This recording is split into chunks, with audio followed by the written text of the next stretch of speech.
गौतम बुद्ध की प्रेरणादायक कहानी।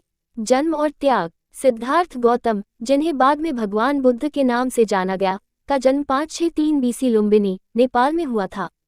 वे एक राजकुमार थे और उनके पास जीवन में सब कुछ था। फिर भी वे जीवन के अर्थ और दुखों से मुक्ति पाने के लिए घर छोड़कर तपस्या करने लगे। ज्ञान प्राप्ति। कई वर्षों तक तपस्या करने के बाद उन्हें बोधगया में ज्ञान प्राप्त हुआ।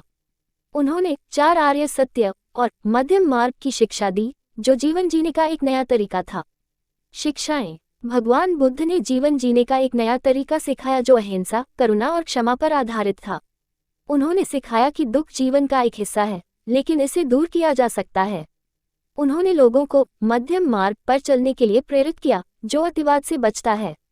प्रभाव। भगवान बुद्ध के विचारों का दुनिया भर के लोगों पर गहरा प्रभाव पड़ा है। आज भी बौद्ध धर्म दुनिया के प्रमुख धर्मों में से एक है।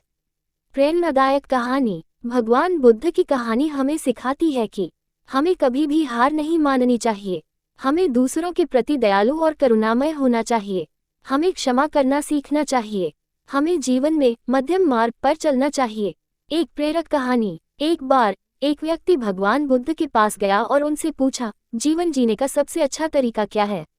भगवान बुद्ध ने उत्तर दिया, जीवन जीने का सबसे अच्छा तरीका है अच्छाई करो, बुराई से दूर रहो, अपने मन को शुद्ध रखो। यह एक सरल शिक्षा है, लेकिन यदि हम इसका पालन करते हैं तो हम एक खुशहाल और सार्थक जीवन जी सकते हैं।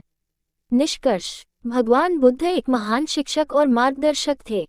उनकी कहानी हमें प्रेरणा देती है कि हम एक बेहतर जीवन जी सकते हैं।